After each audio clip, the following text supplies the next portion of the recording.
O único centro de día municipal de toda a comunidade atópase en Baltar, no concello de Sanxenxo. Alí visitamos a instalación na que recentemente se fixeron reformas por valor de 152.000 euros, coas que mellorará a calidade dos servizos prestados nos seus case 900 metros cadrados.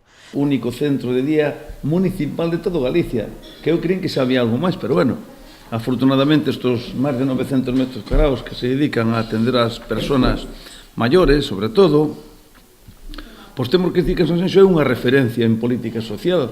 Telmo Martín afirmou nesta visita a este centro que o Concello destina 1,5 millóns de euros ás políticas sociais. O Concello de Sanxenxo gasta un pouco máis, pero bueno, 1,5 millóns de euros en números redondos.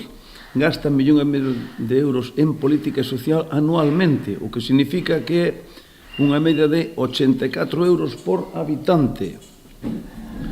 Moi por encima do gasto que teñen cidades de Galicia tan importantes como é Vigo ou Pontevedra, que non chegan nin aos 50 euros.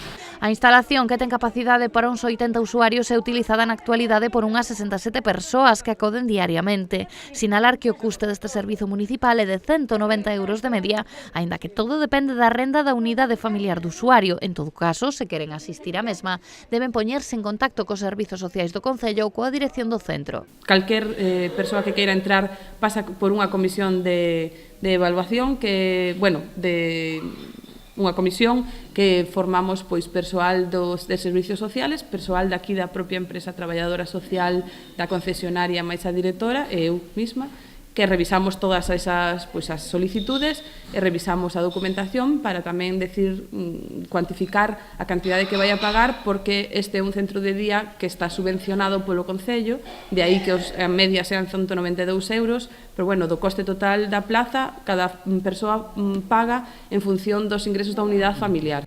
Pintar as paredes, recubrir todo o exterior do edificio para illalo das condicións exteriores, cambio do chan para evitar caídas, protectores nas esquinas, instalación de dúas pérgolas, unha na porta dianteira e outra na traseira, melloras no xardín ou un novo vehículo, todo para mellorar a habitabilidade do centro que cada día utilizan algúns dos veciños máis lonxevos de Sanxenxo e arredores.